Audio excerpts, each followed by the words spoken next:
on the strength of the holy name. Number 8, to consider the chanting of Hare Krishna as one of the auspicious ritualistic activities which are offered in the Vedas as fruitive activities, karma kanda.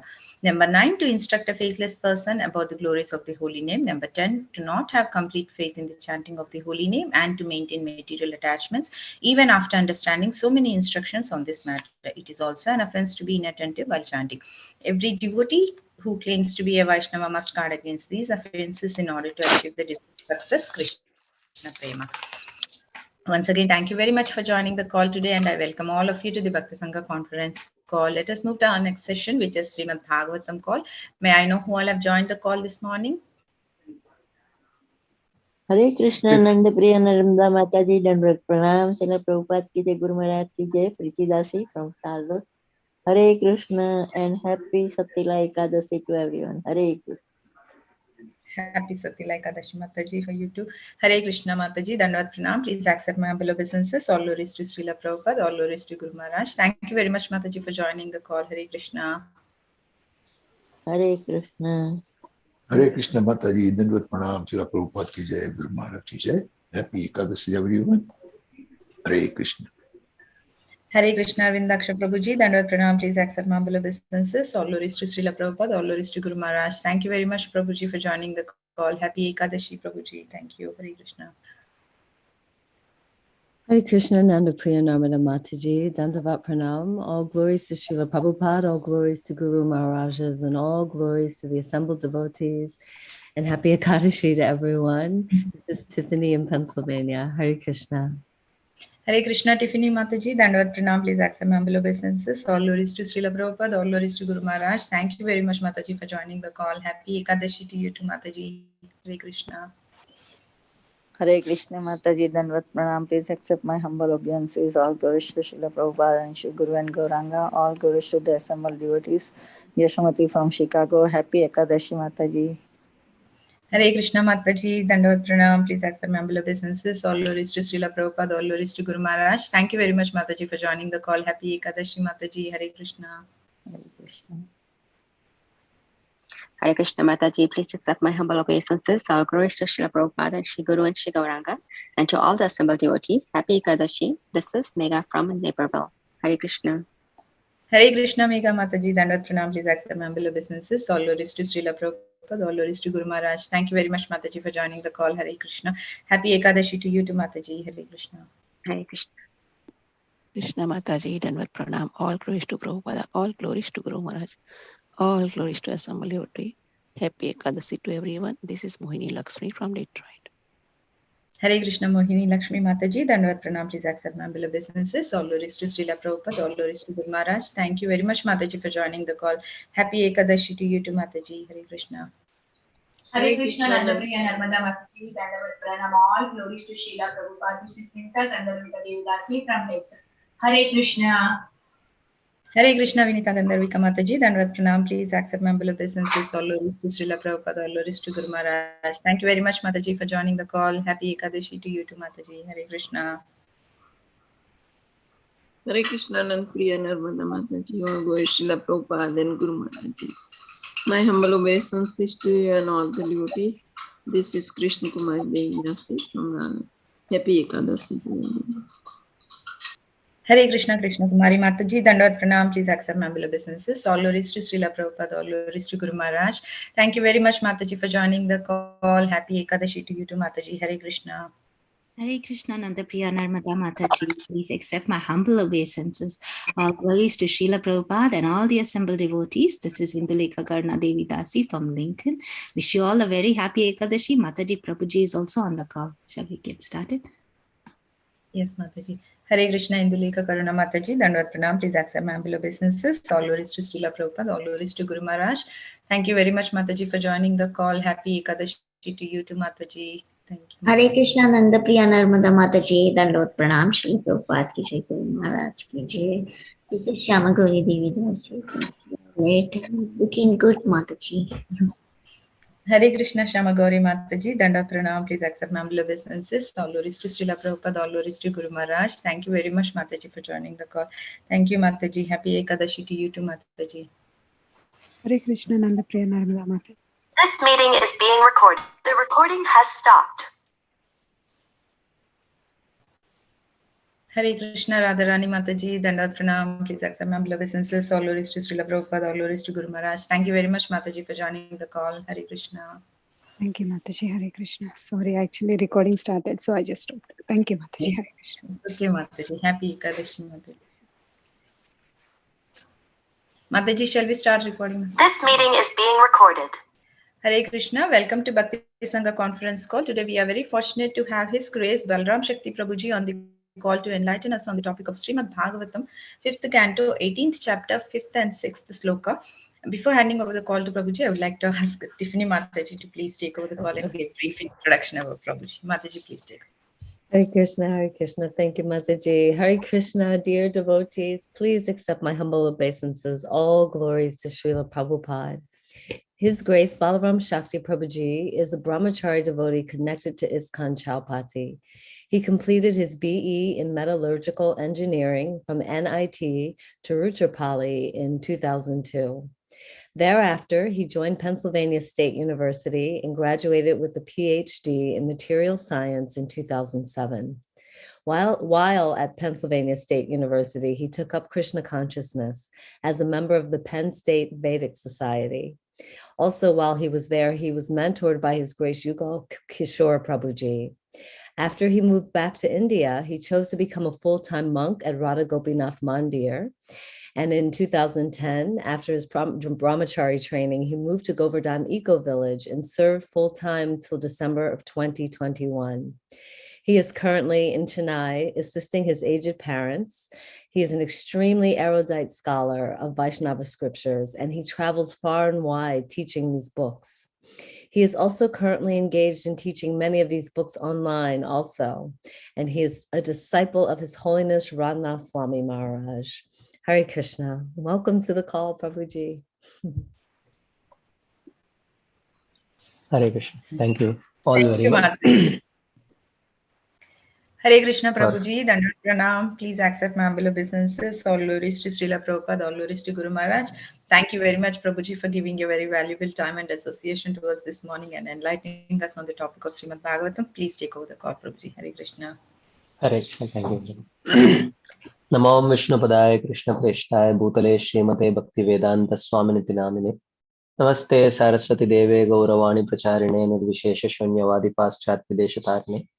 Jai Shri Krishna Chaitanya Prabhu Nityananda Shri Advaita Gadadhara Srivasadi Gaur Bhakta Vrinda. Hare Krishna Krishna Krishna Hare Hare Hare Rama Rama Hare Hare. Hare Krishna. So thank you all very much for giving me this opportunity to share from Srimad Bhagavatam. So today we'll be discussing from the 5th canto, 18th chapter, 5th and 6th verse. Again, for me, I mean, I honestly feel bad because for the Bhakti Sangha classes, generally what I tend to do is, I look at the topic and then I, whatever theme comes to my mind from my pre-made materials, I just pull out few things, few slides from here, few slides from there. Sometimes I pull out a whole presentation from some, from some presentation which I had already done.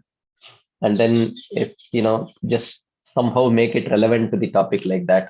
So, I mean, I really feel bad because there is, for most of the time, I don't make a very exclusive preparation for the class. It's almost everything is like pre-made materials. So devotees feel that, I work so hard to make these PPTs. Of course, this was past time, past tense. I had already prepared these materials for some other session and I am just putting them together and presenting here. So I apologize for that. One day I pray that, I prepare exclusively for this session. So today also, more or less what I'm going to present is what I had prepared for my 2nd canto Bhagavatam presentations. Because there was something relevant to the topic that we are going to discuss, I have just put them together. That's all, So Hare Krishna. So, so we will read the verse and then the translation. We are reading two verses today because the fifth verse does not have a purport. But I will mostly be speaking on the fifth verse only. The sixth verse has a purport, but that would be a whole different discussion. So I will, I'll just speak on the fifth verse today. But I'll read the sixth verse also. So I'll read the verse translation and then the sixth verse and translation and then purport, and then we will see what we can do. Vishvodbhavastana nirodha karmate ह्यकर्तुरङ्गीकृतमप्यपावृतः युक्तं न चित्रं त्वयि कार्यकारणे सर्वात्मनि व्यतिरिक्ते च वस्तुतः. So this is the residents of the various varshas, they are offering their prayers to the presiding deity of that particular varsha. So this is the residents of the Bhadrashva varsha, headed by Bhadrashva himself. They are offering their obeisances, or they are offering their prayers to Hayagriva, that is the form of the Lord, or Hayashirsha, that is the form of the Lord that they worship. So, translation. I'll just hold on for 1 second. Yeah. Translation. O Lord, although you are completely detached from the creation, maintenance, and annihilation of this material world, and are not directly affected by these activities, they are all attributed to you. So this is the first point that we will be discussing about. So here Bhadrashva says, although you are completely detached from creation, maintenance, and annihilation of this material world, and are not directly affected by these activities, they are all attributed to you. We do not wonder at this, for your inconceivable energies perfectly qualify you to be the cause of all causes, because it is all carried out by Krishna's, by the Supreme Lord's inconceivable energies. Therefore, Krishna is called the energetic. Krishna is called the cause of all causes. Even though he does not personally do it, his energy does it. Yeah, this is very inconceivable, because for us, when we do something, you cannot really, your energy cannot independently do something without your involvement, without your complete involvement. You have to lift the a glass of water. So you cannot say that my energy lifted it, I did not lift, right? But for Krishna, there are some energies which are not part of his Swarupa. So without his getting involved, he can actually get things done, right? That is why it is inconceivable. His energies are inconceivable. That's why it is mentioned here. We do not wonder at this, for your inconceivable energies perfectly qualify you to be the cause of all causes. You are the active principle in everything, although you are separate from everything. Thus, we can realize that everything is happening because of your inconceivable energy. So, there could be like 3-4 themes that we could discuss from this one translation itself. But we will not be taking all the themes. Maybe 1 or 2 themes we will discuss from this translation today. Next verse. Vedan yugante tamasa tiraskritan rasataladyodraturanga vigraha pratyada devai kavaye biyachate tasmai namaste vitate hitaya iti.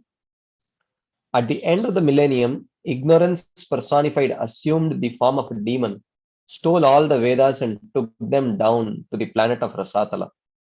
Supreme Lord, however, in his form of Hayagriva, retrieved the Vedas and returned them to Lord Brahma when he begged for them.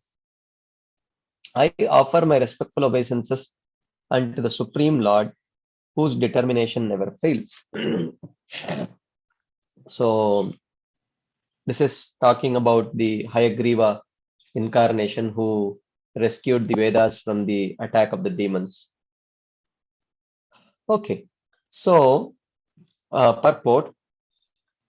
Although Vedic knowledge is imperishable, within this material world, it is sometimes manifest and sometimes not. When the people of this material world become too absorbed in ignorance, this Vedic knowledge disappears. Lord Hayagriva or Lord Matsya, however, always protects the Vedic knowledge, and in due course of time, it is again distributed through the medium of Lord Brahma. Brahma is a trustworthy representative of the Supreme Lord. Therefore, when he again asked for the treasure of Vedic knowledge, the Lord fulfilled his desire. So, this is what the purport talks about. But I'll go back to the previous verse. Here in this verse, Bhadrashva is addressing the Supreme Lord as being completely detached from the process of creation, maintenance, and annihilation. And he is not directly affected by these activities.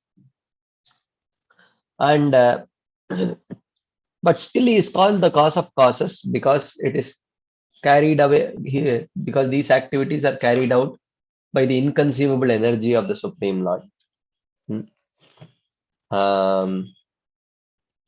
Okay, so we will discuss today on this theme of why is creation, maintenance, destruction, and all these kind of things, why is it attributed to the Lord when he is not even directly involved in it? Why is it attributed to the Supreme Lord? There is this verse in the second canto, 10th chapter, 45th verse. This talks about this. Nasya karmani janmadau parasyanu vidiyate kartrutva pratishedartam mayaya ropitam hitat. Where it is mentioned that na asya karmani janma adau. Janma adau karmani. Karmani means activities. Janma adau karmani means Srishti, Sthiti, Pralaya, creation, maintenance, and destruction. Na asya. It is not carried away. It is not something which is carried out by the Supreme Lord. Na asya karmani janma adau. So parasya kartrutva pratishedartham. His direct involvement is denied everywhere. Anuvidiyate. In the scriptures, his direct involvement in creation, maintenance, and destruction is denied. Mayaya aropitam hi tat. The activities which are actually carried away by Maya potency, aropitam hi tat. It is ascribed to the Supreme Lord. Why? Because otherwise one may think that Maya Devi independently carries out these activities. So in order to kartrutva pratishedartham, his direct involvement in these activities is denied very clearly. He is not directly involved in any of these activities. What is actually carried out by Maya potency is actually ascribed to the Supreme Lord. So he is called Sarvakarana Karana. But in actuality, he is not involved directly in creation, maintenance, and destruction. Because if it is not done that way, then people will think that Maya potency, Krishna's energy, is independently acting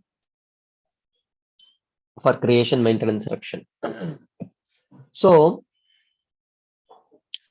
this is actually not the activity of the Lord. In creating, maintaining, and destroying the universe, the Supreme Lord is not the doer, which means he is not the performing doer.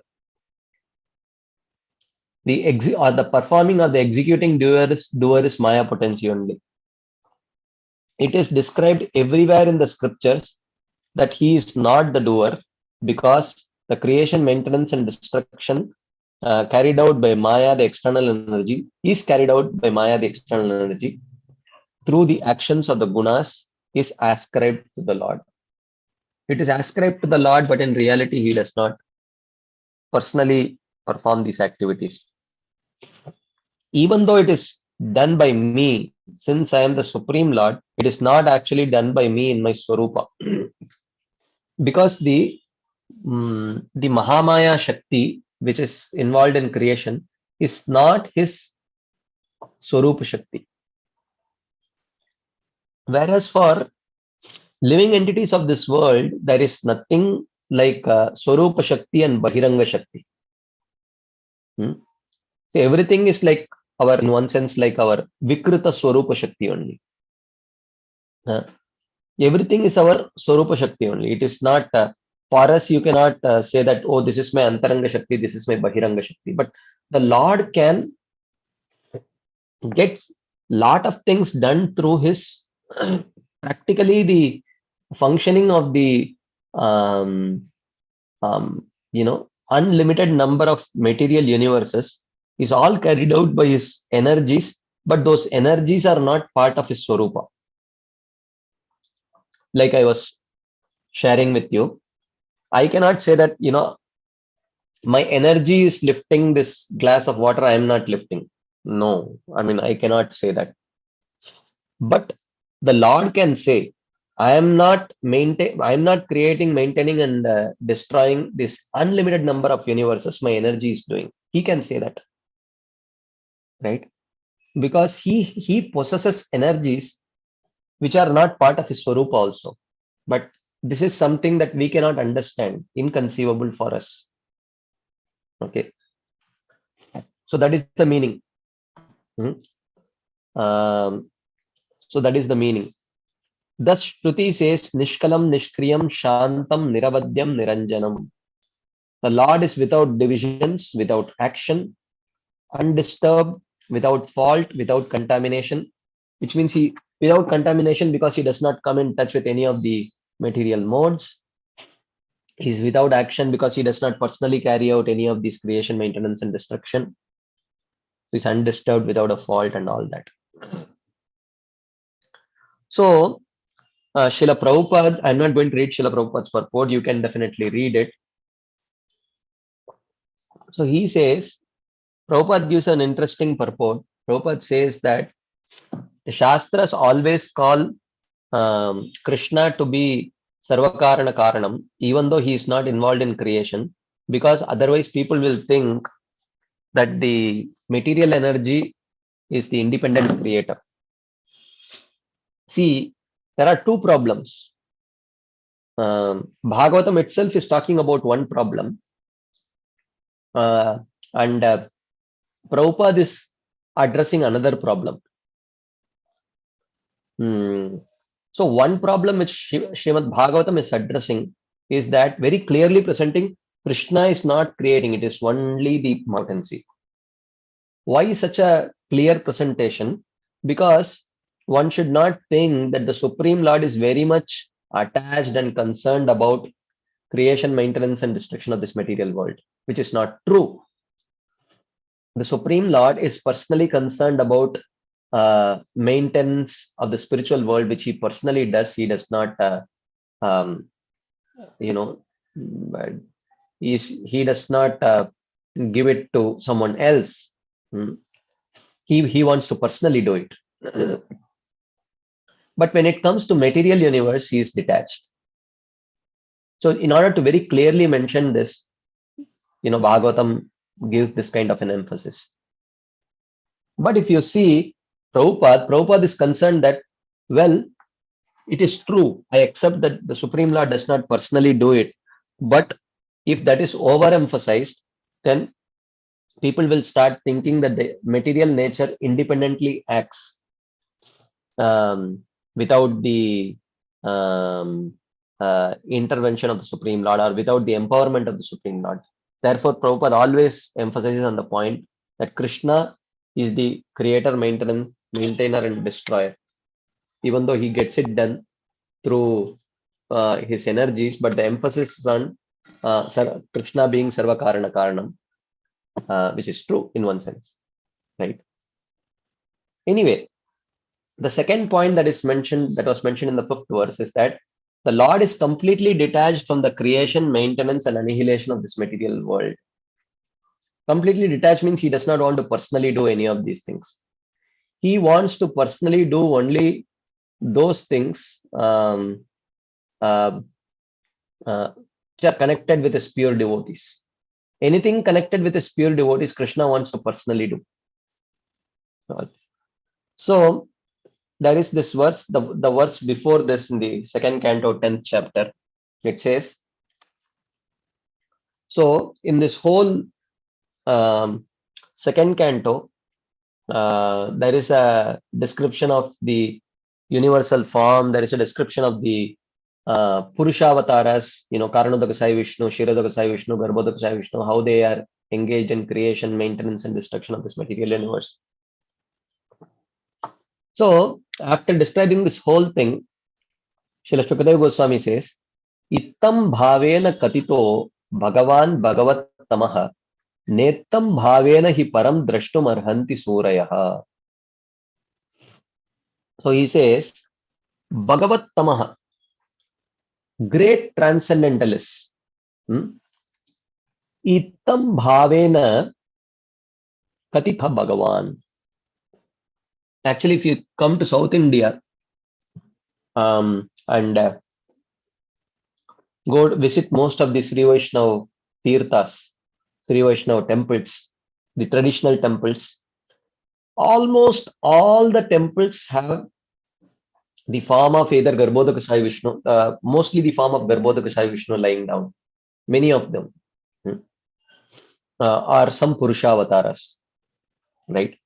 Of course, not every deity, but many. Even Lord Ranganath's deity is Garbhodakasai Vishnu. Ananta Padmanabh Swami is Garbhodakasai Vishnu. There are so many such temples where that is a form. So Bhagavatam says, Ittam bhavena katito bhagavan bhagavat tamaha. Those devotees are great who appreciate the Supreme Lord in this form.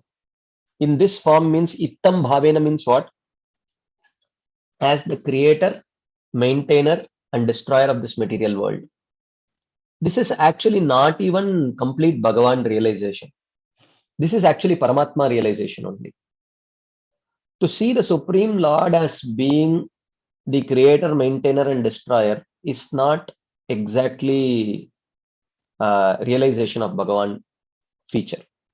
It is actually realization of the Paramatma feature only. So he says, Nettam bhavena hi param drashtum arhanti surayaha. But surayaha, but even greater devotees, even more pure devotees, drashtum arhanti, they deserve to see na ittam bhavena, more glorious things in the transcendence beyond these features. Param. Because this is describing the Supreme Lord. This is describing a Supreme Lord by ascribing something which he does not even personally do, actually. He's not personally interested in doing this also. It may seem like, my goodness, to take care of one household is so difficult. What to speak of one country, what to speak of one planet, what to speak of one universe, what to speak of unlimited universes. It's like unbelievable work, it's like unbelievable. How can one person do it? So Krishna says that I don't do it. I just depute it to one of my energies, one of my inferior energies. I have better things to do. Then you might wonder, oh, what could be even more important than managing millions of universes? He says, oh, Krishna says, oh, I have something really important to do. Like what? Like carrying the slippers of my father Nanda Maharaj on my head. stealing the clothes of the gopis, playing flute and herding the cows in Vrindavan. And you're wondering, what? These are the things you want to do personally? This is Krishna says, yes, I am a person and I have my choice, I have my liking. These are the activities which I like to do personally. And if you want to please me, you address me not as, I don't feel very happy if you address me as the creator of the universe or maintainer of the universe, Krishtikarta, Jagatkarta, and all that. I am more happy if you describe me in a way that I like to be described. Describe me in my terms, not in your terms. To appreciate and address the Supreme Lord as the creator of this universe, maintainer of the universe, is addressing the Supreme Lord in our terms. Because we are a part of this universe. Because I am a part of this universe, and because the Lord maintains it, therefore, that portfolio of the Lord is very important for me. But it's not so important for the Supreme Lord. So this Srishtikarta, Jagatkarta, creator, maintainer, these are all like they are not primary names of the Supreme Lord. And the Supreme Lord, these are not even they are not even Premanam. If you chant these names, Paramatma, Srishtikarta, Jagatkarta, Brahman, these names, when anyone chants, they can at the most get mukti. They can get bhukti and mukti. Material sense gratification and liberation at the most, but they get prema. For getting prema, you have to chant the primary names of the Lord. Okay. Primary names means what? Addressing the Lord in his terms, not in our terms. Right? So, anyway, I will just. So, what does it mean to address the Lord in his terms? Like Bhaktivinoda Thakur writes, right? Yashomati Nandana Brajavara Nagara Gokula Ranjana Kana Gopi Parana Dhana Madana Manohara Kaliya Damana Vidana. So he's Yashomati Nandana, one who gives joy to Mother Yashoda, who is just, every son or daughter would give joy to his or her mother. What is the big deal about it in a sense? But no, Krishna likes to be addressed in this way because he loves Mother Yashoda. And he does not depute giving joy to his mother. He does not depute to anyone. He personally does it. Brajavara Nagara. Brajavara Nagara means he is the best of the aimless wanderer of Vrindavan. So Krishna likes to be addressed in this way. The aimless wandering is not a very honorable profession. To aimlessly wander around, such people are called as loafers, loafing around without any real purpose. Lacking any purpose, just roaming around in Vrindavan. He said, you call me a loafer, but in connection with Vrindavan, I like it. Because Vrindavan, Aradhyo Bhagavan Vajeshatanayas Tadhama Vrindavanam. Because Krishna loves Vrindavan. So you call me a loafer of Vrindavan, that is a glorification.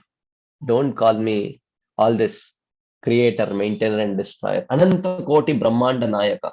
He says, no, I am not at all interested in such kind of addressing. Don't even talk to me about it. Gokula Ranjana, one who gives joy to Gokul. Kana, what is the meaning of Kana? There is no meaning actually. So Kana is just a nickname of Krishna in Vrindavan. Because you are reminding Krishna of Vrindavan by addressing him as Kana. Krishna likes to be called as Kana, which has no meaning.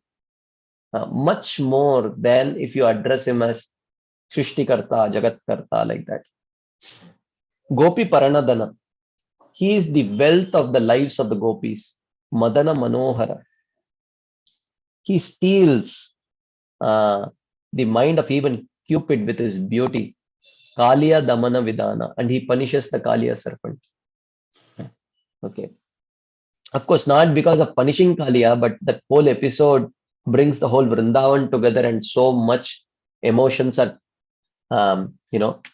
exchanged between Krishna and the gopis and Yashoda Maharani and Nanda Maharaj and Balramji. For that purpose, that whole episode of Kaliya also, you call him Kaliya Damana, Krishna likes, right? This is addressing Krishna in his terms. Anyway, and so on. You know this bhajan. So he says, Sri Radha Vallabha Vrindavana Natavara Bhakati Vinoda Ashraya. It is this Krishna unto whom Srila Bhaktivinoda Thakur takes shelter of. This Krishna of Vrindavan. Vrindavana Natavara. He is the best dancer of Vrindavan. Sometimes he does not take that position also. That position is given to Srimati Radharani. Who is the best dancer of Vrindavan? It is not Krishna. It is Radharani. Sri Radha Vallabha, one who is the lover and the beloved of Srimati Radharani. So this is addressing Krishna in his terms. Ittam bhavena katito bhagavan bhagavattamah nettam bhavena hi param drashtum arhanti suraya. On one side is to appreciate Krishna as to how he creates, maintains, and destroys this material universe. To appreciate it it's really amazing, actually. If you can appreciate it, it's really amazing. You are a theist. You accept the presence of the supreme absolute truth. Not a blade of grass moves without the sanction of that supreme personality of Godhead. Oh, you are a theist. You are most glorious. But guess what? The Supreme Lord does not have to do anything personally to it. He deputes all these things. But what does he personally do? For that, you need to be a greater devotee to appreciate that. You need to be a greater devotee to appreciate Krishna in his terms. But to even appreciate Krishna in your terms, in our terms, that is also glorious. That is why it says, Ittam bhavena katito bhagavan bhagavattamah. They are very glorious devotees. But still glorious is if you learn to appreciate Krishna in his terms, which is which might be very shocking. What is so glorious, you might think. That is what is Krishna's glory. So this is appreciating Krishna in his terms. So that is why the Lord is completely detached from creation, maintenance, and annihilation of this material world. And this is exactly what is the third Chatushloki of Srimad Bhagavatam. Okay. So what we will try to do today is the Lord's detachment from this material world and his attachment to the spiritual world is described in the third Chatushloki of Srimad Bhagavatam. So what we will do is we will use this opportunity to quickly go over the Chatushloki of Srimad Bhagavatam. Okay, the Chatushloki Srimad Bhagavatam. I mean, of course, someone must have covered it when you did the second canto, but it must have been years now because fifth canto is going on at almost 1 or 2 verses per day speed. So which means it must have been another maybe 2 to 3 years since you would have covered second canto. So I'm not sure if you might remember also. So let's take this opportunity to quickly go over. I cannot go in detail because in detail, each Chatushloki will take 2-3 days. But we will do a quick overview of the Chatushloki and see what we can understand from the Chatushloki, in which the third Chatushloki talks about Krishna's detachment from this material world and his attachment to the spiritual world. Okay, let me do a very quick overview. So Brahmaji has performed tapasya. He was wondering, he wanted to create this universe, but he could not create. He could not get any understanding of how to create this material world. So he hears tapa. So he starts performing tapasya or austerities, and the Supreme Lord is very pleased with his austerities, and he comes and gives his darshan. So this is a conversation between the Supreme Lord Narayana and Brahmaji. So Lord Narayana says, Tvayaham toshita samyak vedagarbha sisrikshaya chiram bhritena tapasa dustosha kota yoginam.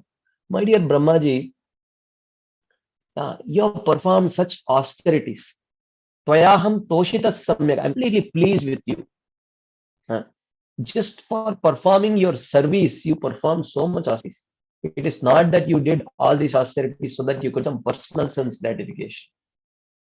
In order to execute your duty, universal duty, your duty of universal management and universal creation, perform such austerity. And by this austerity, you have really pleased my heart. And your austerity is very valid, because with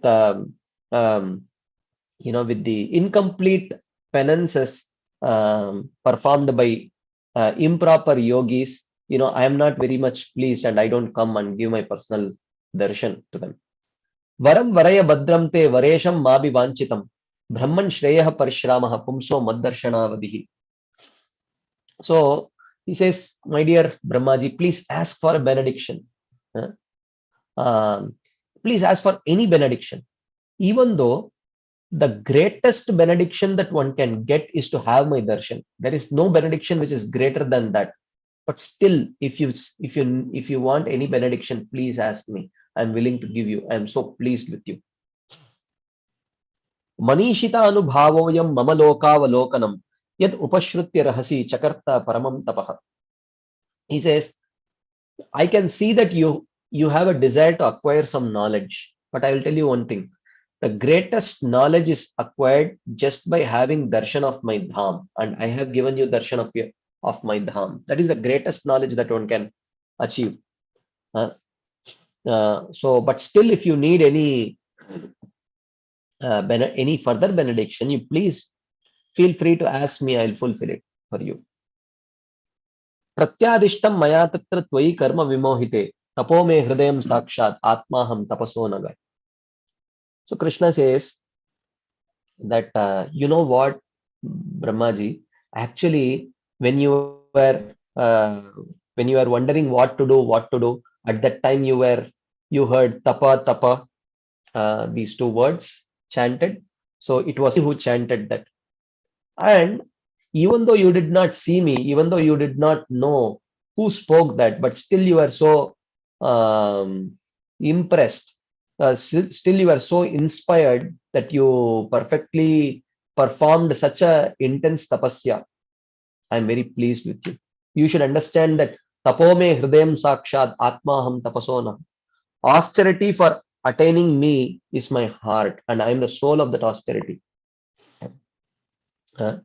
So bhogadityaga krishnasya hetave. In Rupa Goswami in Bhakti Rasamrita Sindhu says, this is one of the important limbs of devotional service. To give up one's sense gratification for the pleasure of Krishna is very pleasing to Krishna. Srijami tapasai vedam grasami tapasa punah bhivarmi tapasa vishvam viryam me duscharam tapaha. So Brahmaji says, the Lord says that, you know what, Brahmaji, I like this tapasya so much. In fact, I will tell you a secret. It is only by my austerity that I create. I destroy because of austerity. I maintain, I get my strength to maintain this universe only because of austerity. Viryam me duscharam tapaha. My power arises from intense austerity. Now, we may wonder, my God, how is this true?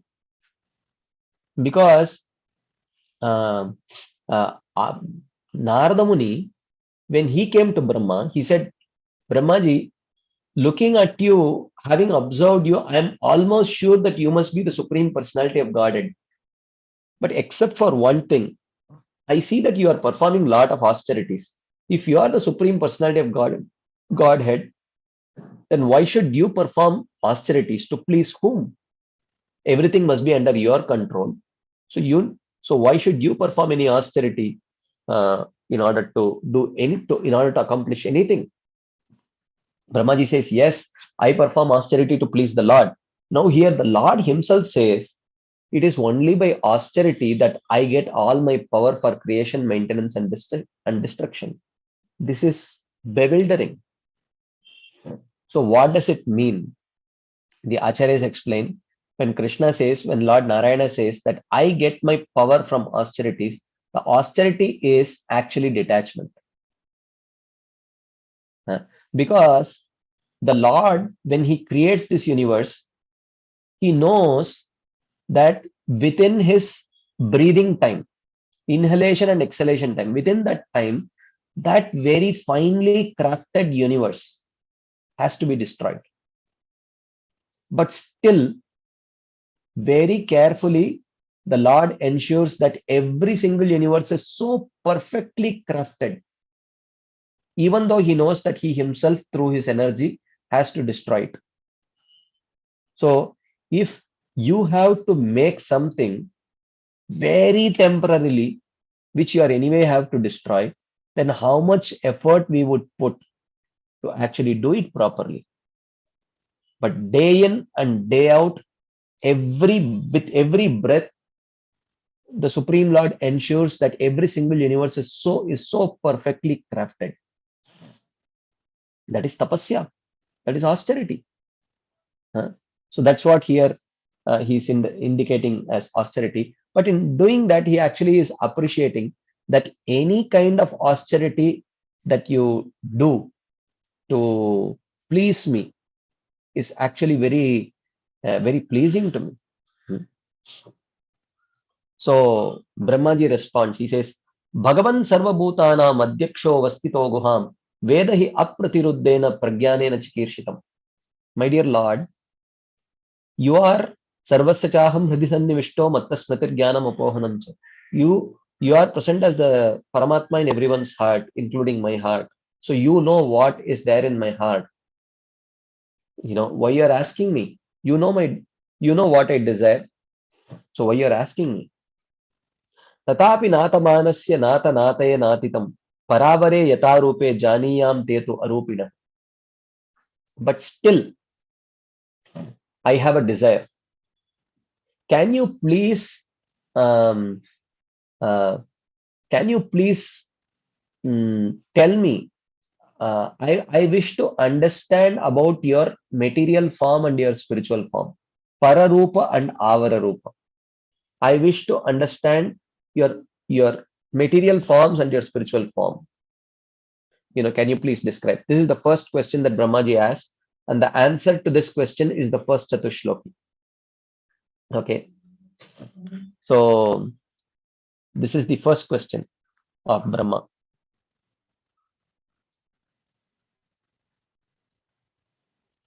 Okay, first of Brahma. I'm sorry.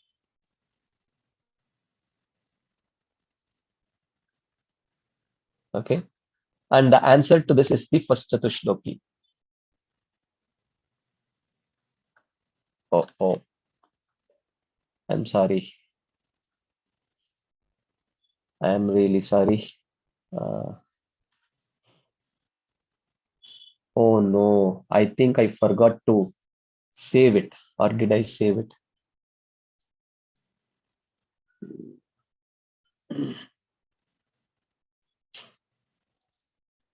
Oh Krishna, this is not the first time I have done this. Just hold on, give me just 1 second. I am not very sure if I saved it. Take your time, Prabhuji. That's okay, Prabhuji. We can pull out the words from Vedabase.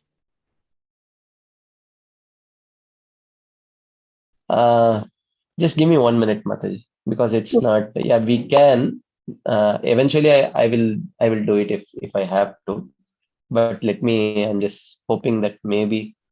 Yeah, I think I have something. I don't know if it's the final version, but nevertheless, I'll just. Something is better than nothing.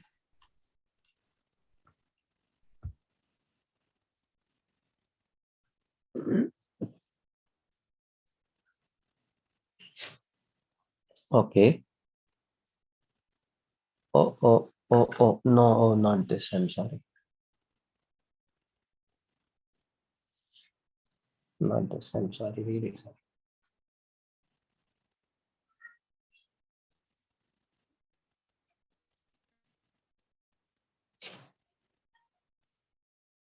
Okay.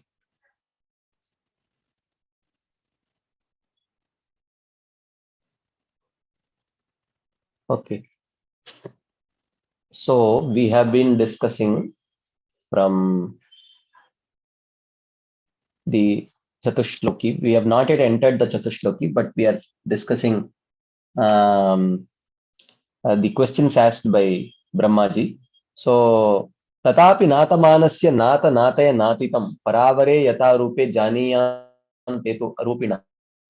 I desire to understand your material and spiritual forms. Okay, this is the first question. Okay, and the answer to this question is the first Chatushloki. Okay, just hold on. First Chatushloki. Okay, we will see that. Then in the next two verses he says, Yatatmaya yogena nana shaktyupabrahmitam vilumpan visrijan grinan bibrad atmanam atmana क्रीडस्यमोघ संकल्प ऊर्णनाभिर्यतोर्णुते तथा तद्विषयां देहि मनीषां मयि Madhav. So he says, O Amoga Sankalpa, O Lord whose desire is never obstructed, O Madhava, Vilumpan Visrijan Bibrat. Vilumpan means to destroy, Visrijan means to create, Bibrat means to maintain. Atmanam. Atmanam means oneself. Here oneself means the material universe, because the material universe is a form of the Lord, the material form of the Lord. So he says, destroying, creating, and maintaining this material world, which is composed of Nana Shakti Upabrahmitam, which is composed of many energies, Atmamaya Yogena, by your material energy, AtmanaGhrinan, and by manifesting your spiritual form in the form of many avatars and all that, Kridasi, you perform pastimes. Yata Urnanabir Urnute, just as a spider creates a web. So, basically, and there is another meaning to this. So this is with respect to the material world. So this meaning of this these two verses is with respect to the material world, and with respect to the spiritual world, Atmamaya Yogena, by your spiritual energy, you sometimes hide, manifest forms and maintain those forms in the spiritual world also. Kridasi, you perform pastimes. Yata Urnanabir Urnute, just like a spider making a web. So basically, I don't want to go into details because we are running short of time. So I will very quickly summarize the second question and the third question. It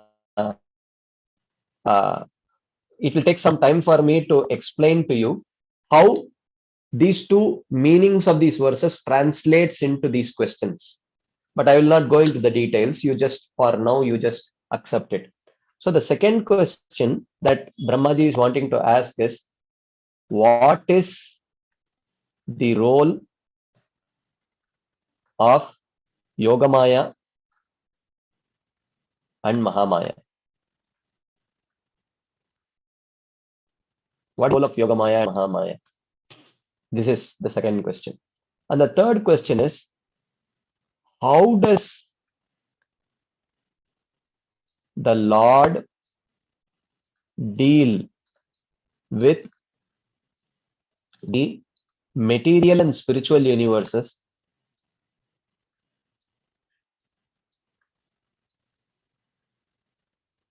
which are the products of Yogamaya and Mahamaya? So how these two verses translate into these two questions is an elaborate discussion. We will discuss that later. We don't have time. So this is the second question. First question, please speak about your material and spiritual forms. Second, what is the role of Yogamaya? What is the role of Mahamaya? Third question, how does the Lord deal with the material universe, which is a product of Yogamaya, Mahamaya, and the spiritual universe, which is a product of Yogamaya?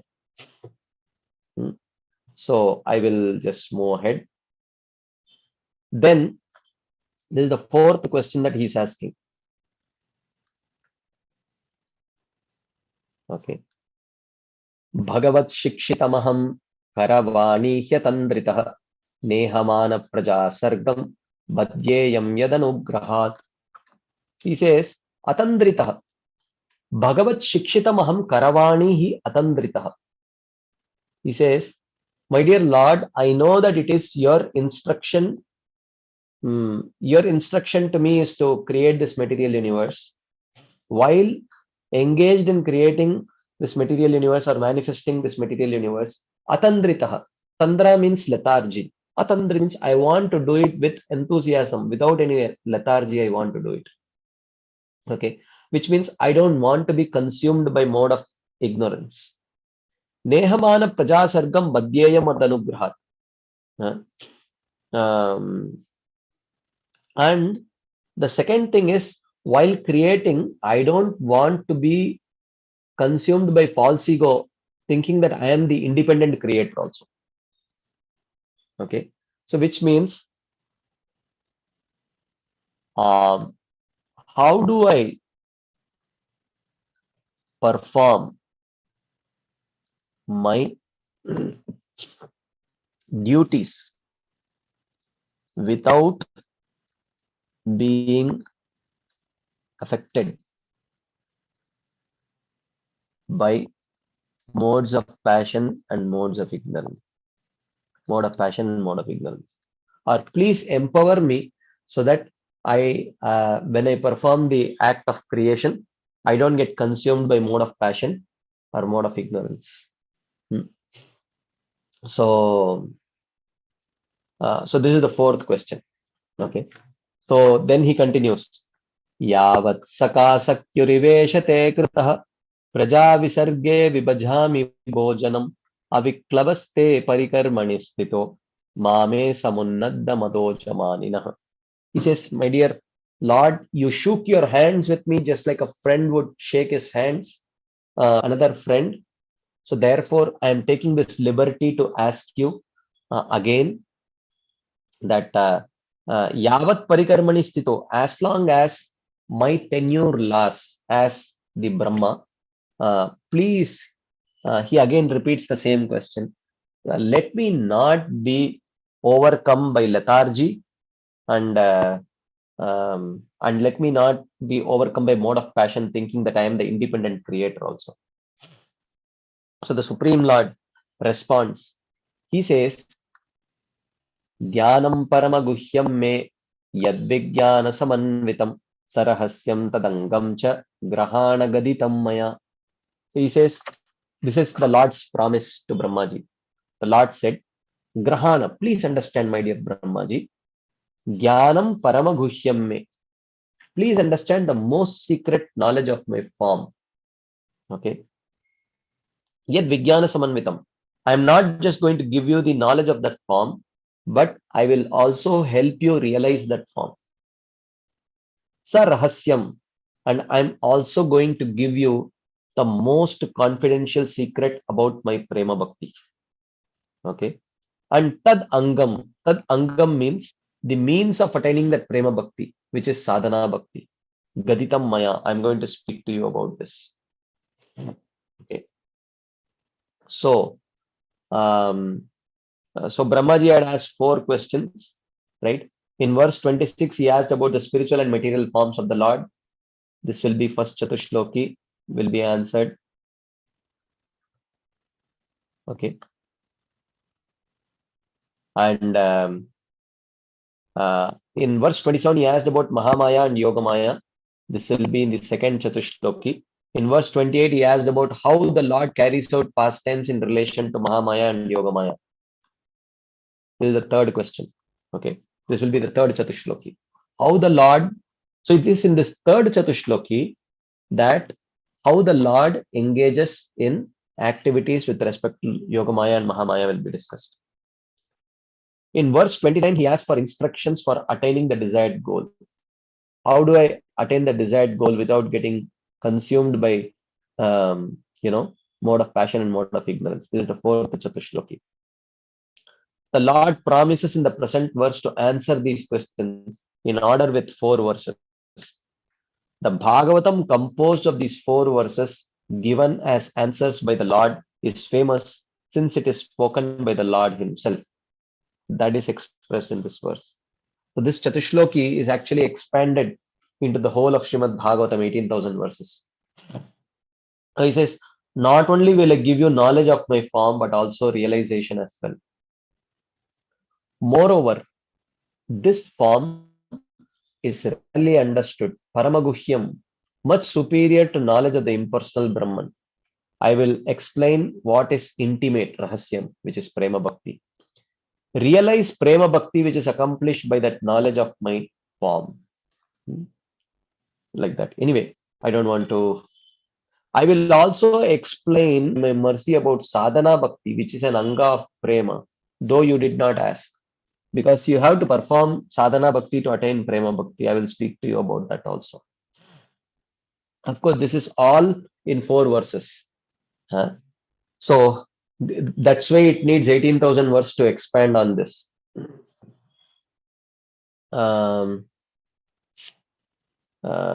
He says that moreover, okay.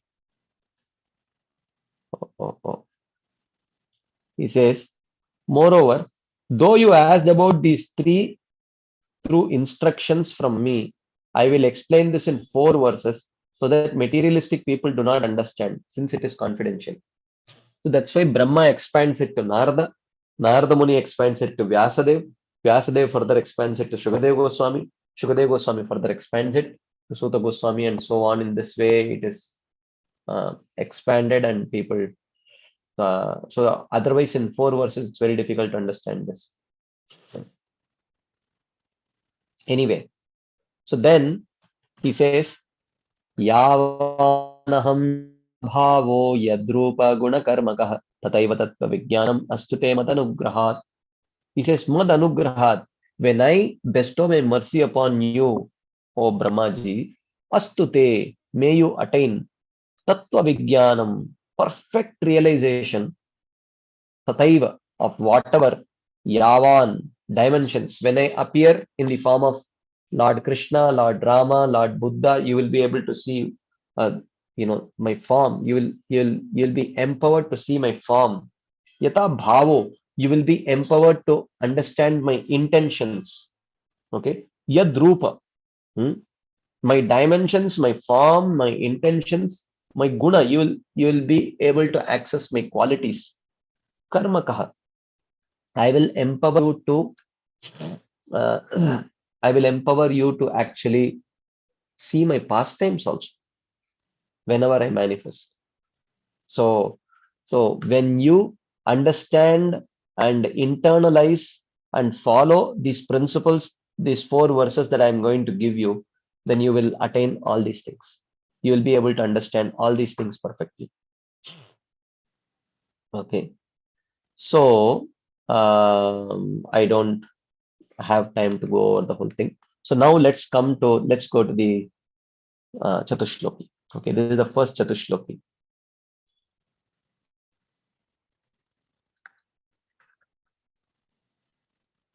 Okay, this is the first Chatushloki, where he is going to speak about the material and spiritual forms of the Lord. Okay. Aham evasamevagre nyad yat sadasat param paschadaham yad etaccha yo vishyeta sosmyaham. I will literally make a translation. I will make a literal translation of this verse. Aham eva asam agre. I only existed in the beginning. Nanyad yat sadasat param. Okay. I am non-different from that which is superior to all cause and effects. Don't ask me what it means. We are going to describe it very soon. Paschadaham yadetacha. After creation also I only exist. Yova shishyeta sosmiham. And after dissolution also I only remain. This is the meaning. This is the meaning of this verse. This is the literal meaning of this verse. Okay, now let us try to understand. So this is talking about prior to creation. Prior to creation, the Lord says, Aham eva asam eva agre. I only existed in the beginning. Okay. So there is lot of proofs for this. Vasudevo va idamagra asid na brahma na cha shankaraha. Vasudevo va idamagra asid. In the beginning, before creation, only Lord Vasudeva existed, not Brahma, not Shankara. Purusho havai Narayana. The original Purusha is Lord Narayana. Eko havai Narayana asid. Originally only Lord Narayana existed. Purusho havai Narayano akamayata. Ata Narayana ajo ajayata. Yatah sarvani bhutani. Purusho havai Narayano akamayata.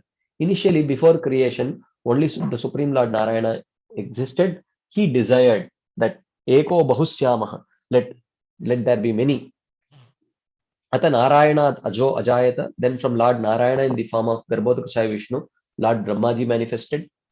Yataha sarvani bhutani. And Brahmaji, along with the all the Prajapatis, they created the bodies of the other living entities. Eko Narayano asid na Brahma na Ishanaha. Originally only Lord Narayana existed, not Brahma, not Lord Shiva, and so on. And then there are such proofs from Bhagavatam also. I don't want to go into it. So the point is, I will just switch off the video because so that it will make my writing a little bit more fast. So I will stop my video. Sorry. So the next question is Aham evasam evagre. I only existed means in the beginning means where the Lord existed, that place must also be eternal, right? So if the Lord says I only existed, I only exist or I only existed even before creation, which means before creation, the Lord's abode where he exists, that must also be eternal, right? So the Lord's dham is also eternal. That's what this verse talks about. Sachapi yatra purusho vishvasthidyudbhavapyayah muktvatma maya mayeshah shete sarva guhashayah. In this verse, Parikshit Maharaj, while asking Shukadev Goswami for questions, he is asking that where this Purusha, who is the creator, maintainer, and destroyer of this universe, where does he lie down? Which means before creation, if the Lord is eternal, then his dham must also be eternal. So if his dham is eternal, then in that dham he must be staying with his devotees. So his devotees must also be eternal, right? So this is given in Skanda Puran. Na chavante hi madbhakta mahatyam pralayapadi atochuto kile loke sayeka sarvago avyayah. He says, Na chavante hi madbhakta mahatyam pralayapadi. Even during the Mahat Pralaya, even during the final destruction, when all the universes are destroyed, but still, na chavante hi madbhakta, my devotees don't perish. So which means they exist in the spiritual world. The spiritual world is eternal, and the place where the Lord and the devotees of the Supreme Lord, the eternal devotees, they are also eternal. Okay. So then here, aham eva asam, aham eva samevagre. Asam eva means I just existed. It does not indicate performing any actions. Okay. So the words asam eva excludes actions such as creation. So if he says that when you say the king is no longer functional, the king is no longer functional, if you say like that, because asam eva means just existed without functioning. So the king is no longer functional indicates that the king is no longer performing his kingly duties. Correct? He is no longer performing his kingly duties. What it means, but that does not mean that the king does not eat. The king does not brush his teeth. The king does not take his bath. It's not like that. So similarly, aham, asam, aham, evasam, evagre. Before creation, the Lord was non-functional. He just existed without functioning, meaning he just existed without performing any functions related to creation, maintenance, and destruction. There is no creation because it is not the time for creation. There is no maintenance needed because nothing has been created to maintain. And there is no destruction needed because nothing has been created to destroy. So because it's not time for creation, there is nothing to maintain and nothing to destroy. Therefore, aham eva asam eva agre means before creation, the Lord just existed. Means he was non-functional with respect to this material world. But with respect to the spiritual world, he was fully functional. He was performing all his pastimes there. Right? So that is the meaning of aham eva asam eva agre. Okay. So then nanyad yat sadasat param. Some of the Shastras, they say that originally the Brahman only existed. Okay. Originally the Brahman only existed. So now you are telling, now the Lord is telling originally I only existed. So which is correct? Is it that Brahman only existed or is it that the Lord only existed? What is true? So here it is mentioned that this means that I alone appear as the impersonal Brahman in some scriptures which cannot express the various qualities arising from my Swarupa because the readers are not qualified. But you should know me endowed with form and qualities because you have my blessings and mercy as expressed in the previous verse. So he says, Nanyad yat sadasat param.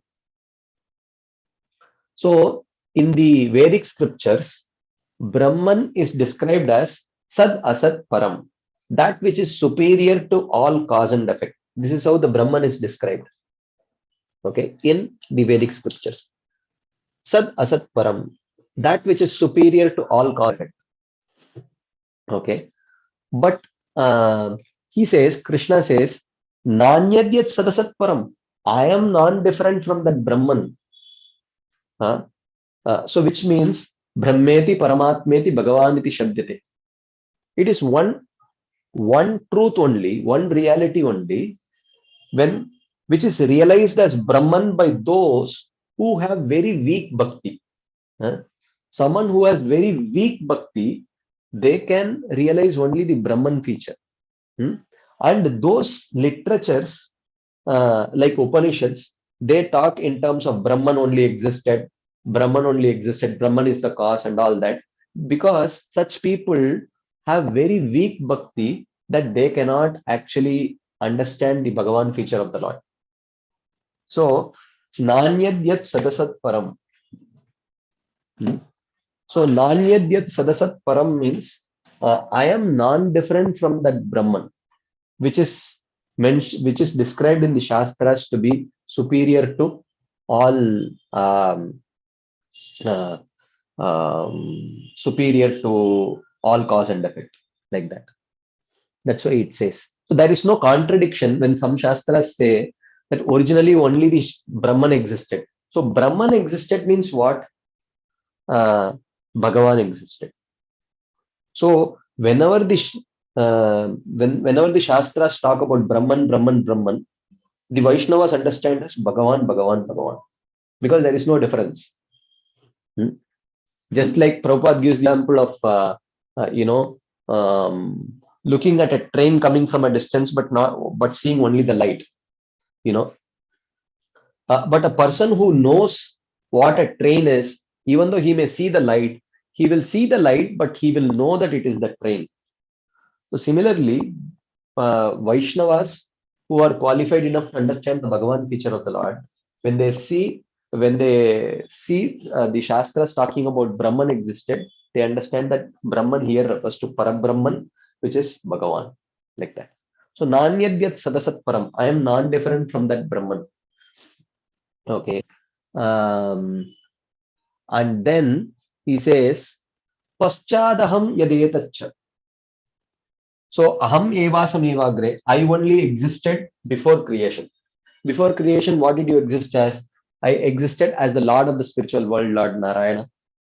Okay, I only existed at that. And various other spiritual forms in the spiritual world. Paschadaham yadetacha. And after creation also, I only existed. In what form? After creation, the Lord exists in the form of all the Purushavasaras, right? Karanodakasai Vishnu, Garbhodakasai Vishnu, Shirodakasai Vishnu. Then he also manifests in the form of various avatars when he descends to the material world. And the material universe itself is a form of the Lord only. It is the material form of the Lord, right? And in Vaikuntha also the spiritual forms also exist in the form of Narayana, Matsya, Kurma, Narasimha, etc. So after creation also the Lord exists in all these various forms. Okay. Then Yovashishyeta Sosmyaham. After dissolution also the Lord only remains. So after dissolution the Lord remains as Sheshanath. So that's why he is called as Shesha. Shesha means that which remains. Yovashishyeta. So the word aham, aham, aham is repeated 3 times in this small verse to indicate that it is the Supreme Lord's form is eternally situated through all 3 phases of time. And it's endowed with form and qualities which is visible at creation and destruction as the inferior form of the world made of matter. Okay, so in this way, the Lord's superior Pararupa and Avararupa. Pararupa means the spiritual form in the form of Lord Narayana, in the form of the avatars, and all that has been described. And Avararupa, the inferior form in the form of this material universe, has also been described. So in this way, this is the first Chatushloki. I really had to rush. So maybe I will have time to complete only 3 Chatushlokis because I will have to leave some time for some discussion also. So then the second question was, what is the role of Yogamaya and what is the role of Mahamaya? If you remember, this was the question. So what is the role of Yogamaya and Mahamaya? The Lord says, Ritayartam yat pratiyeta na pratiyeta chatmani tad vidyadatmano mayam yata bhaso yata tamaha. Tad vidyad atmano mayam. One should understand my maya. Here maya refers to Mahamaya. Okay. So one understand my yoga, my Mahamaya, yet by whose power artham pratiyeta, real objects are perceived through vidya, and na artham pratiyeta, false objects are perceived through avidya. Rite atmani, with respect to the self. Yata bhaso yata tamaha, just as Light reveals objects and darkness hides them. Okay, this is a very cryptic verse. First, we will see this, the meaning of this verse with respect to Mahamaya. Then we will try to understand the meaning of this verse with respect to the Yogamaya. Okay, so Mahamaya has three components. Okay, Mahamaya has three components. I will write it here only. Mahamaya. Okay, one is called as Vidya, Avidya, and Pradhan. Okay, so now what does Pradhan do? Pradhan offers all that is needed for that living entity, Krishna Bahirmukh living entity. When the living entity turns his face away from Krishna, then he needs an alternate identity, right? All that he needs to identify with, the gross body, the subtle body, everything is provided by Pradhan. Okay. Now he has to identify with the gross body and subtle body. That identification is created by the avidya potency. But when the living entity decides that no, I want liberation, then vidya potency takes over and it removes the false identity and creates the proper identity. So this is how Mahamaya functions. So this is described in this very cryptic verse. So rite artam yat pratiyeta na pratiyeta chatmani tad vidyad atmano mayam yata bhaso yata tamaha. Okay, so here there is, so what is this avidya potency of Mahamaya? So this verse says the avidya potency of Mahamaya has two functions. Na artam pratiyeta and artam na pratiyeta. What does it mean? Na artam means that which is not real. Pratiyeta means it makes you identify. So with respect to the soul, what is not real? Body is not real. Okay, but pratiyeta, it makes you identify with that body. Okay, na artam pratiyeta. So this is called as vikshepatmika shakti. Vikshepatmika shakti means, or it's also called as prakshepatmika shakti. Vikshepatmika or prakshepatmika. Okay, so it makes you identify with the mind, body, material intelligence, everything, even though it is not true. Na artam pratiyeta. That is the nature of darkness, right? When it is dark, you start identifying with things or seeing things which are not actually there. So suddenly when power supply goes away, most of you are from the United States, so you may not have seen power supply. But let's just imagine that you go to a forest on a new moon day and there is nothing that you can see and your torchlight is not functioning, whatever. So you may see, oh, maybe there is a snake that is slithering here, or maybe where I'm going to lie down, maybe there could be some scorpions or something like that. So darkness gives you fear of things which may not be there, right? Which may make you see things which are not there also. So similarly, the vikshepatmika shakti of this avidya potency of Mahamaya makes you identify with the body, gross and subtle body, even though it is not real, even though it is not the self. And there is another thing called avaranatmika shakti of Mahamaya. So what does avaranatmika shakti do? Atam na pratiyeta. That which is real, it will not make you see it, right? So just as the same, let's take the same example of being in a dark forest. There is darkness. A snake may actually be slithering and you may not see it also, right? So artam na pratiyeta. You are the soul, but the avaranatmika shakti will cover that identity.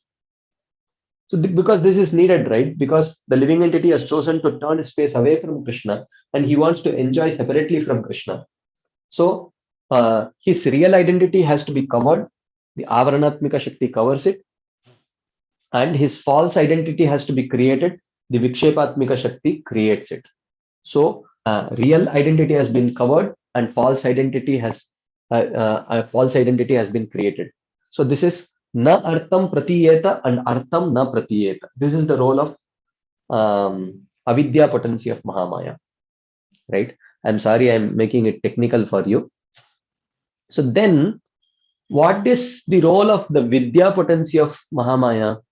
Vidya potency is when the living entity thinks that, oh, actually I have been suffering in this material world because of all my endeavors to enjoy, it is not giving me any bliss. So I think I should consider liberation. When he starts thinking in these lines, then the vidya potency of Mahamaya, what it does, na artham na pratiyeta. She switches on the light. When the light is on, or in the forest, when the sun rises the next day morning, then what is not there, you don't see it. What is there, you very clearly see it. So the vidya potency of Mahamaya is artham pratiyeta. What is there, she lets you see, which means you are not this body, you are the soul. That vision becomes very clear.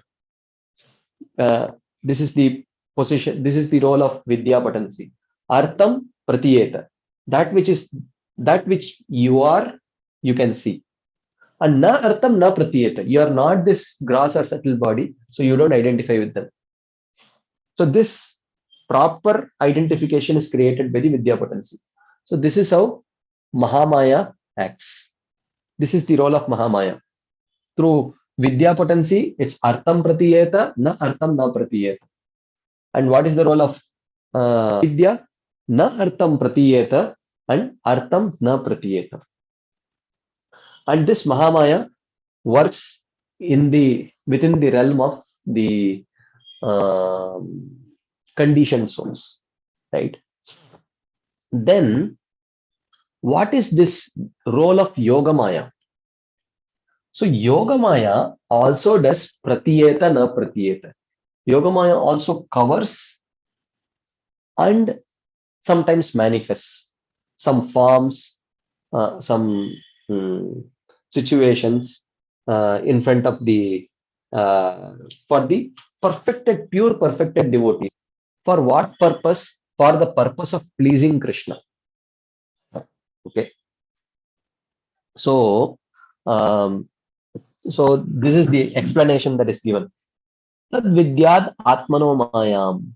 One should understand my yoga maya, yet by whose powers artham pratiyeta. Sometimes some objects are revealed, na pratiyeta. Sometimes some objects are hidden.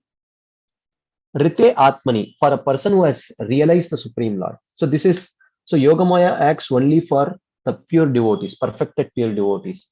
Yatha baso yatha tamaha. Just as light reveals and darkness hides them.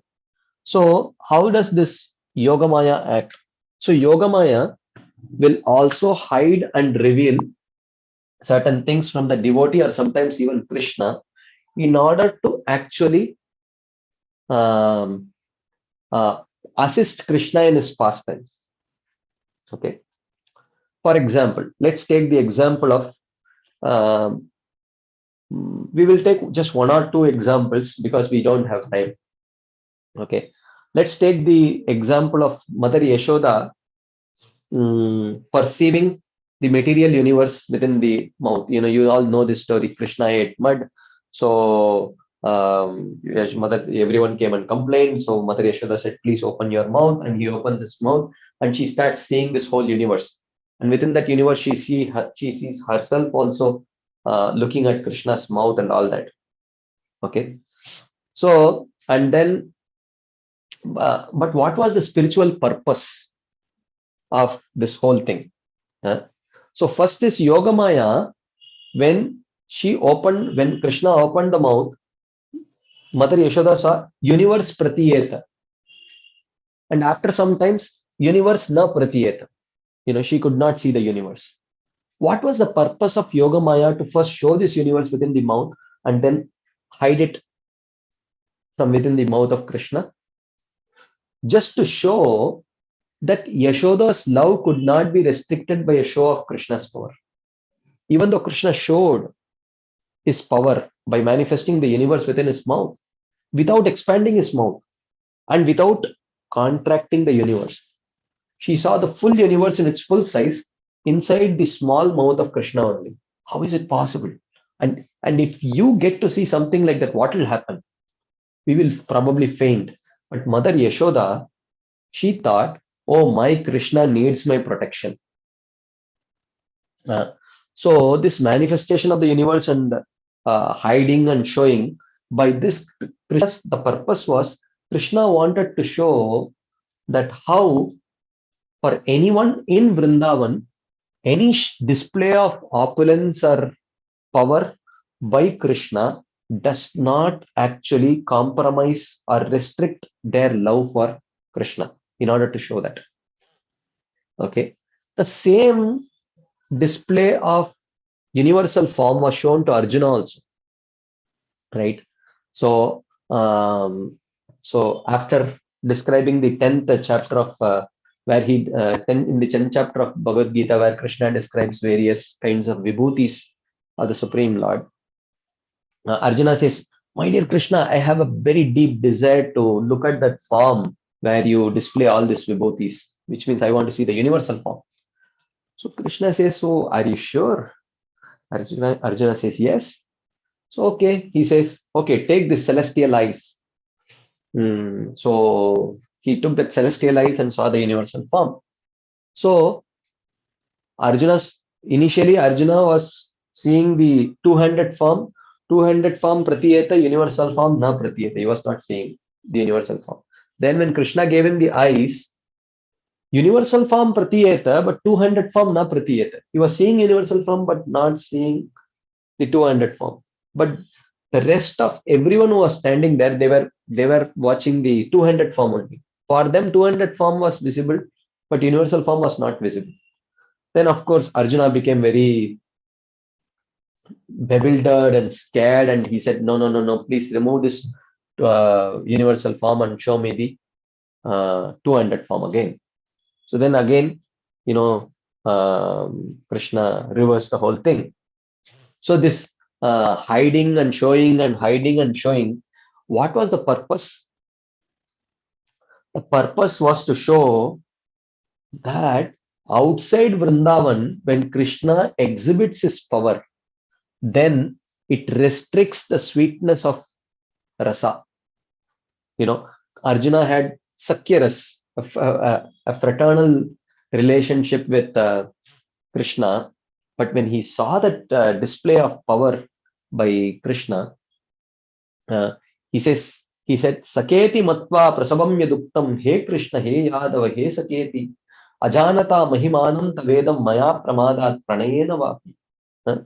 He said, my dear Lord, I addressed you in such terms, hey friend, and I used to joke with you, I used to pull your legs, but now I realize who you really are. I'm really sorry. I cannot be addressing you like that. I made a big mistake like that. And then his whole friendship just crumbled right in front of Krishna's eyes. So that had a purpose. And Yogamaya perfectly arranges situations in order to accomplish Krishna's purpose. When Krishna wanted to establish the untainted superior love of Vrindavan, he made Yogamaya show and cover the universe within the mouth of Krishna, and it only enhanced the love of Mother Yashoda. But how outside Vrindavan, the purest of loves, the love possessed by devotees, also gets compromised by a display of power. This is shown through Arjuna's example. And also we see the Brahma Vimohan Leela, okay, where first he saw Yogamaya showed, by showing sweetness and power, made the real calves and cowherd boys invisible. And then it showed calves and cowherd boys which were actually Krishna. And then Yogamaya covered those forms also and showed forms of Vishnu. And then Yogamaya made the Vishnu forms disappeared and showed the forms of Krishna. So like hiding, showing, hiding something else, showing something else, hiding something else, showing something else. The whole thing was done by, pratiyeta na pratiyeta. Prityartam yat pratiyeta na pratiyeta chatmani. Tad vidyad atmano mayam yata baso yata tamaha. For what purpose? The purpose was to destroy Brahma's thinking that he was the controller. So Krishna said, this is what I want to accomplish, my dear Yogamaya. Yogamaya said, okay, done. And she makes all those arrangements by showing something, hiding something, showing something, hiding something, so that eventually that purpose is accomplished. Like that. There are so many Damodar Leela and Krishna simultaneously appearing to Shrutadev and Bahulashvan. So many such things are there, but the purpose is, this is what Yogamaya does. So Yogamaya, she has the purpose that she wants to accomplish is the will of Krishna. The desire of Krishna needs to be accomplished. For that Yogamaya acts in this way. Okay. So then we will come to the third Chatushloki. I'm sorry, I'm rushing. This will be the last Chatushloki we will see. And I will very briefly touch this Chatushloki because we are running out of time.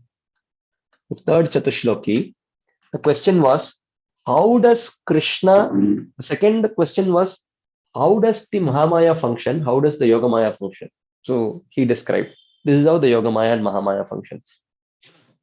And then the next question that Brahmaji wanted to ask was that, how does Krishna relate? How does Krishna relate with the material world, which is the realm of Mahamaya, and how does he relate with the spiritual world, which is the realm of Yogamaya? So the Supreme Lord gives a very cryptic answer to this. Yata mahanti bhutani bhuteshu uchavacheshvanu pravishtani apravishtani tata teshu na teshvaham. So yata mahanti bhutani. So Krishna says, you just observe the nature of the elements in that particular universe, in the material world or the spiritual world, he says. Just as the elements anupravishtani bhuteshu ucha avacheshu apravishtani tata aham. He says that if you see the elements in the material world, Bhumi, Apo, Analo, Vayukam, earth, water, fire, air, and ether, they may sometimes be a part of a demigod's body, or they may sometimes be the part of a pig's body, a hog's body, right? So, but it is not that when they are part of a demigod's body, they are very happy, they are very excited. Huh? And it's not that when they have to be the part of a hog's body, they are very depressed. No. Why? Because the elements of this material world are completely inanimate objects. They are inanimate means they have no attachment at all. Inanimate objects have no attachment. He says, so in the same way, when it comes to how I deal with this material world, which is the realm of Mahamaya, I act just like the elements with no attachment. But in the spiritual world, the elements are animate and they love Krishna also. Like in Vrindavan, when Krishna is walking, the earth during summer becomes cool and during winter becomes warm in order to give the perfect experience for Krishna when he is walking. Similarly, the water, the water of Yamuna and everything, they all want to give the perfect experience. They are all animate. They are all completely, they want to give personalized service to Krishna. That is the nature of the elements in the spiritual world. So Krishna says, So that is how I deal with the spiritual world, which means I'm personally attached and I want to personally serve everyone and every single thing in the spiritual world, like that. So that is the third Chatushloki in very, very brief. So I think I will not go to the fourth Chatushloki because it's a little elaborate. I think I will pause here. I don't know. I have just done some khichdi from here and there, so I apologize. I think at this point of time, I will pause for taking some discussion points or questions. I'm sorry.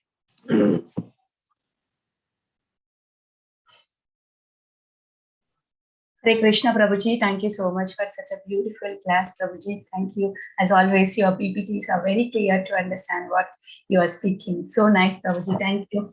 Hare Krishna, dear devotees. Is there anybody having any questions? Please go ahead.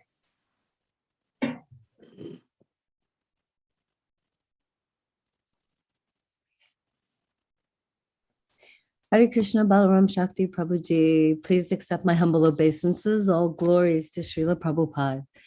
I don't have any questions. I just want to say thank you so much. And there's no need to apologize. We're always so grateful to take your association. Your classes are so thorough. You explain everything so beautifully.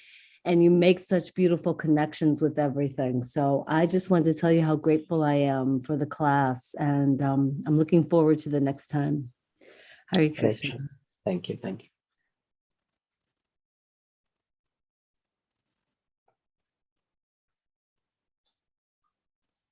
Anyone else?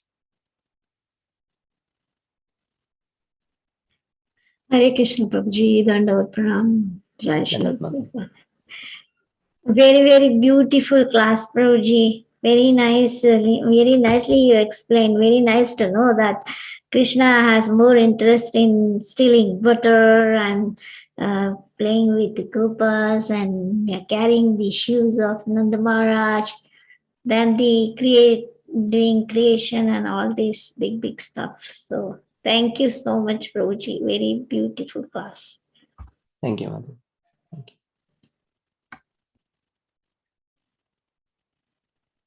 Is there anybody having any more questions for Prabhuji?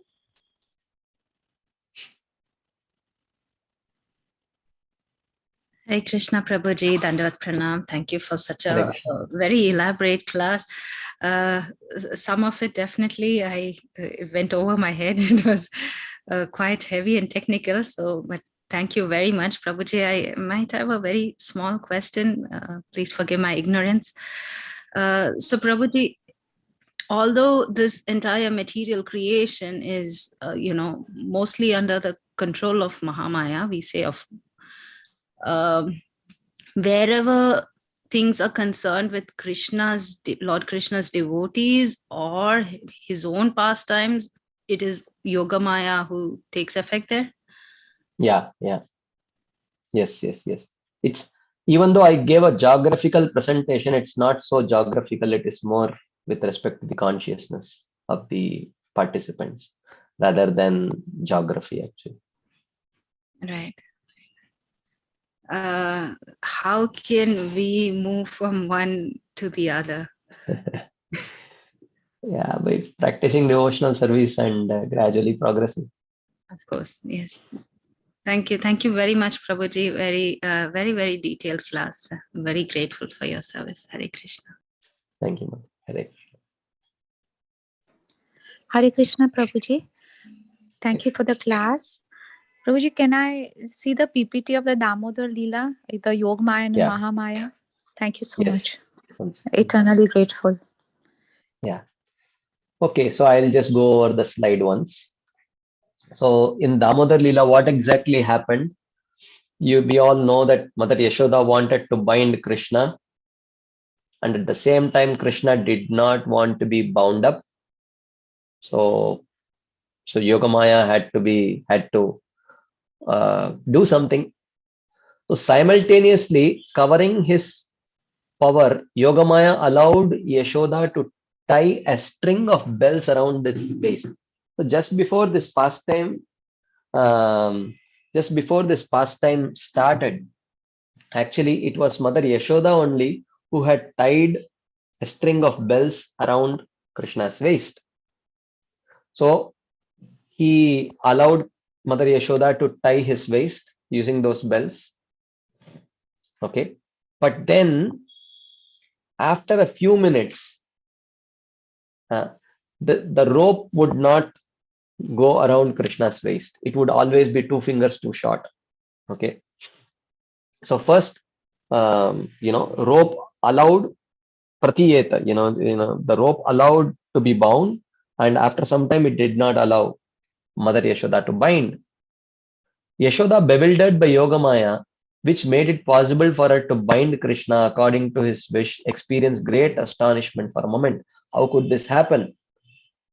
Right? This power was then covered by Yogamaya by Krishna's consent in order to fulfill Yashoda's desire. Then after some time, Krishna told Yogamaya, please, okay, now you can allow. So he was bound by Mother Yashoda. What was the purpose of this whole thing? To show the inconceivable nature of his form. Krishna's form is inconceivable. By being both limited, when Mother Yashoda could tie a string of bells, limited. And suddenly it became unlimited. Okay. So by its very nature, Krishna's form is limited and unlimited. And also, Krishna wanted to show that how I am brought under control by the efforts of pure bhakti, pure service. When Mother Yashoda had that desire to purely serve me through that pure devotional service, I am bound by that. He wanted to show. So therefore, this was the purpose of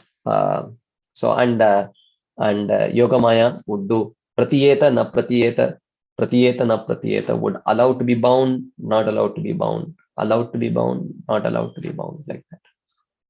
Is that okay, Mataji? Yeah, thank you, Prabhuji. And the next slide, please. So I'll just read it myself if there's no time. The next slide after this. I will be sending this slide to everyone, Mataji. You can read it that time also. Grateful. Anything else before we wind up for the day?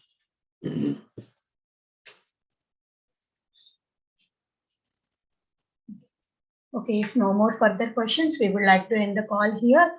Thank you so much, Prabhuji, for your valuable time at association this morning. We are very fortunate to have you. We look forward for your association again and again in future, Prabhuji.